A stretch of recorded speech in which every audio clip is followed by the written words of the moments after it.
asalaamu calaykum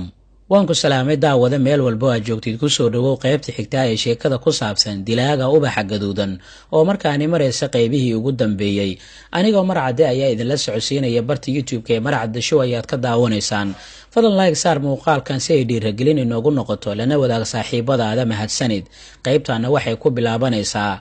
Daariq ayaa ka hor intuusan dambaalka uusan u dirin dilaaga waxa uu bilaabay inuu fakaro waayo waa markii ugu horeysay tan iyo markii ayaara ay kala hareen ee arrintaani ay sababtay kala haridooda si cad ayuuna u arkayaa xilli ay arrinta kiiska ay ku murmayaan wuxuu Daariq u ahaa mid aad uga careysan ayada taasina waxay keentay inuusan marnaba arrinta dhanka kale uusan ka eegin iyo qaab fikirkeeda haddii uu saxyay iyo haddii kaleba balse haatan oo iyada uu iska dhigay sidoo kalena ay qisadoodii uga sheekeeyay dilaagii waxa uu soo muuqanaysaa hab fikirkii yaara ee waqtigaasi inuu sax ahaa yaarana ay ahayd mid hubto waxa ay ku doodaysay balse Daariq haatan ayuu xaqiiqdii saxda arkayaa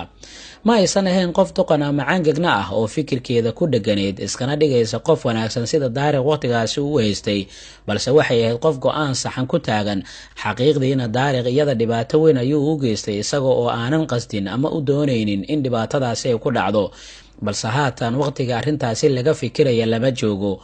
waa inuu dhambaalkaani u diraa kadibna su'aashii muhiimka ahayd oo dilaaga ku hogaamin lahayd sidoo kalena aan lagu ciyaari karin sii diyaariyaa dhambaalkii ayuu Daariq u diray daqiiqad kadibna jawaabtii dilaaga uu soo qoray ayaa waxay noqotay sida tan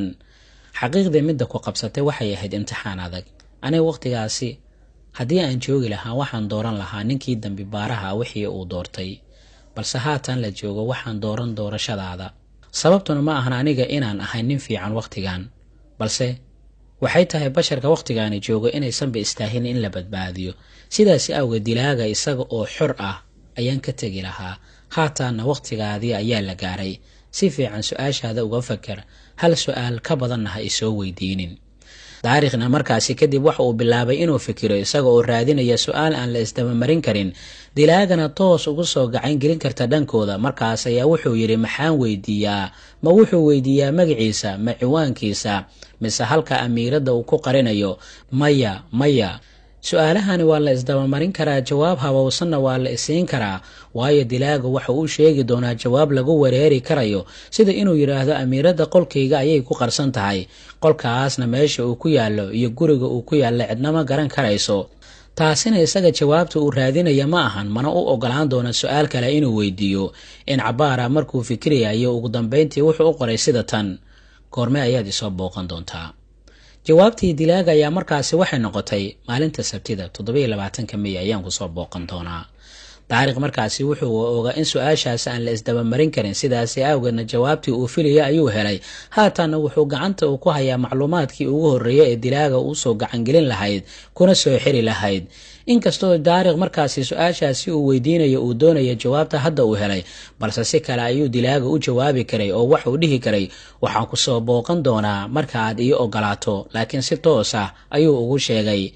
balse u kaadi waxa macquul ah inuu ku ciyaarayo waayo dilaaga waxa uu fahmi karayaa in goobtaasi booqashada uu ku imaanayo ay booliiska iyo dhammaan ballaamaha amniga ay ku sugi karaan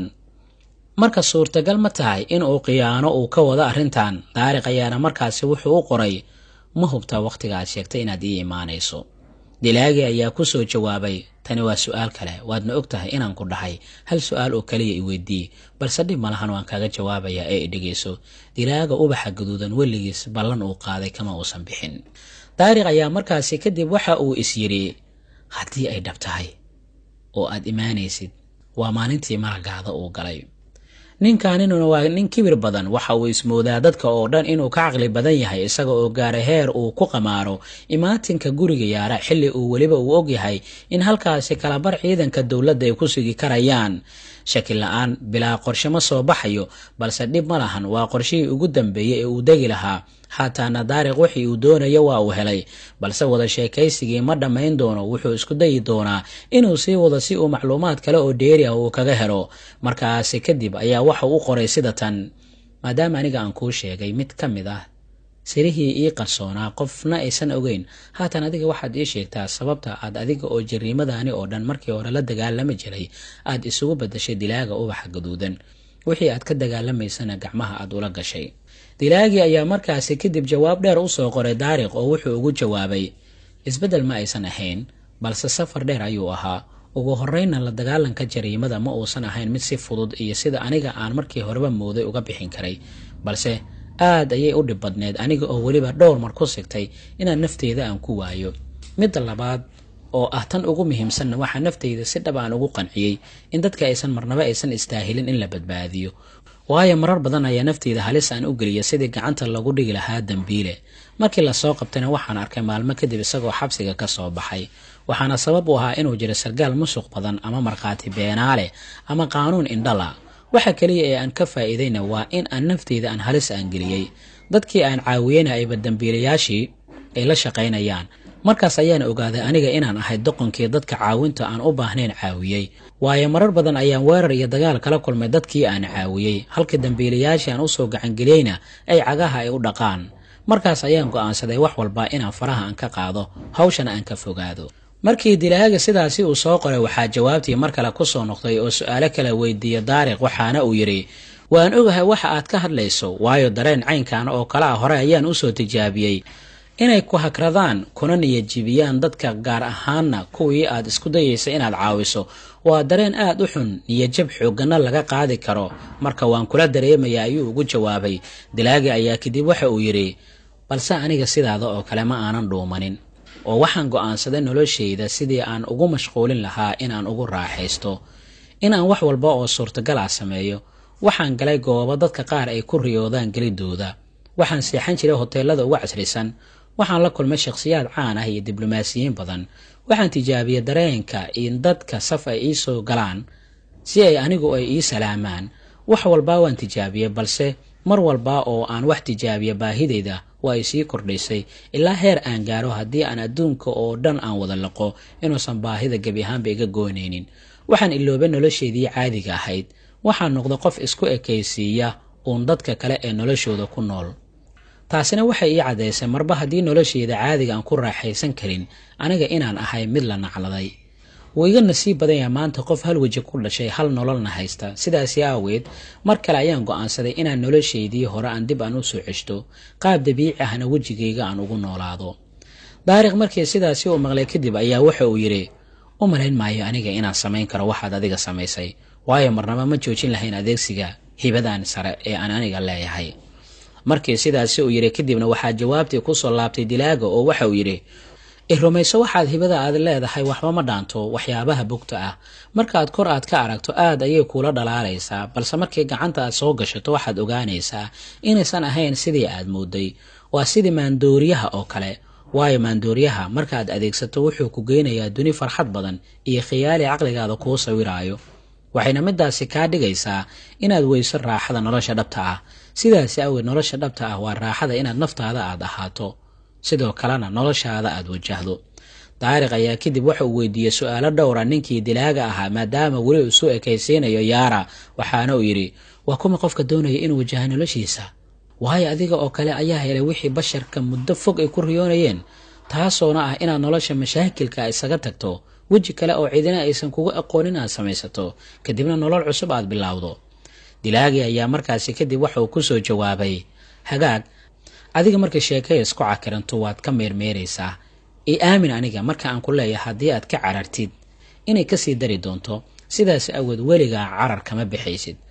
ugu dambeyn waxaad dareemaysaa inaad carar ku jirtay noloshaadii oo dhammayd, adigoo aanan helin hal fursad oo aad ku istaagto. sheeko dheer ayaa markaasi kadib dilaagii iyo Daariq dhex martay, waxaana uu yidhi, uma malaynaya inuu jiro wax bedeli karaya habfikirkayga. haddii aad adiga hibadan diyaar aad u tahay inaad ka tanaasushana, anigana diyaar ayaan u noqon lahaa inaan kaala wareego. dilaagi ayaa markaasi kadib wuxuu ugu jawaabay arrin uusan ku qanacsanayn Daariq, oo wuxuu yidhi, tani waa lacnad uu qofka uu ku dhasho ee ma ahan wax la isku wareejin karo. haataana waan sii tegayaa ee waa inoo mar kale. Daariq ayaa markaasi kadib telefoonkii damiyey isaga oo hoosta iska lahaa, ballanteena waa maalinta iyo 27 bisha oo sabtida ku beegan. Daariq ayaa subaxdii markii la gaaray u jarmaaday dhankii iyo Yaara iyo halkii ay joogtay, waxaana uu ku wargeliyay sheekada cusub ee soo korodhay iyo dilaaga in gurigeeda uu soo booqan doono maalinta sabtida 27 bisha. maalintii ballanta markii la gaaray, Daariq ayaa wuxuu fadhiyay guriga Yaara ay deganeed mid ka soo horjeeda. saacadiisa ayuuna eegay 4 galabnimo ama 10 saac ayayna tilmaamaysaa, welina dilaagii ma uusan soo muuqan. marwaan oo markaasi daariq la fadhiya ayaa daariq waxa uu ku yidhi ma kula tahay inuu soo muuqan doono, waxaana ugu jawaabay dabcan haa, wuu imaan doonaa. marwaan ayaa kadib wuxuu yidhi uma malayn doono midaasi inay dhici doonto,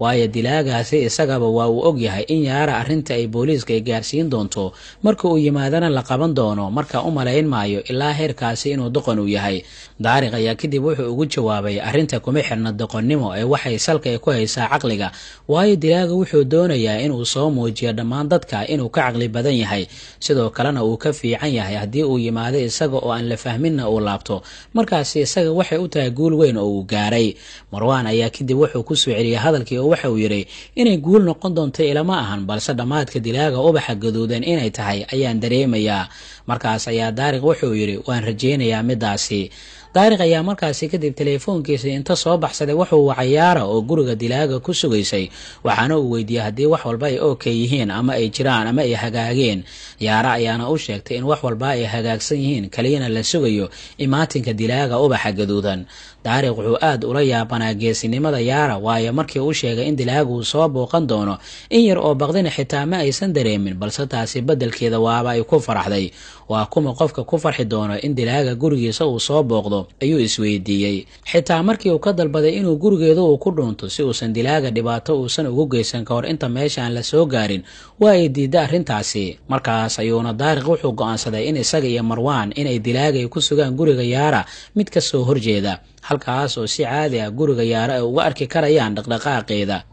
daariq ayaana sidoo kale meel aanan guriga aad uga fogeyn waxa uu geeyay 4 nin oo hubaysan oo jamaacadii marwaan ka tirsaneyd, kuwaasoo howsheeda ay ahayd in dilaaga square ay ka qabtaan marka uu soo muuqdo, halka yaarana uu u dhiibay bistoolada isku difaacdo haddii mashaakil ay la kulanto. yaara sidoo kale waxay diiday in daariq arrinta uu u sheega booliiska, waayo ayay tiri haddii booliiska loo sheego dilaaga waxaa macquul ah in arrintaasi si fudud uu ku ogaado, ilaan waa nin xogta uu doono booliiska ka heli karaye. sidaasi awgeed arrinta booliiska looma aanan sheegin, balse iyaga ayaa doonaya inay dhammeeyaan oo gacanta ay ku dhigaan dilaaga. saacaddii ayuu daariq mar kale eegay, nusu saac kale ayaa ka soo wareegatay, welina dilaaga ma uusan soo muuqan. talo miyuu kugu ciyaaraya ayuu isweydiiyey. waa macquul, waa inuu goobta uu ku sugnaadaa oo uu sugaa inta dilaaga uu ka soo muuqanayo si uu u hubiyo in yaara ay nabad qabto, waayo yaara waxay ahayd jaceylkii noloshiisa ee ugu horreeyey uguna dambeeyey. sida uu mar walbaaba sheegi jiray, weligiis gabar kale uma uusan jeclaan doono sida iyada uu u jeclaaday.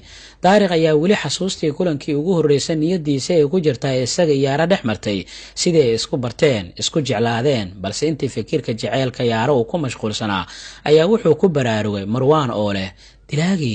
dilaagii inuu guriga yaara galay ayaan filayaa. markii uu guriga yaara dhankiisii jalleecayna wuxuu arkay goob aad ugu dhoweyd guriga yaara oo dab uu ka kacay. halkaa ha inoo joogto qaybta xigta ee sheekada ku saabsan dilaaga ubaxa gaduudan. anigoo marcadde ayaa idinla socodsiinaya qaybta xigta intaan ku kulmi doono nabadgelyo.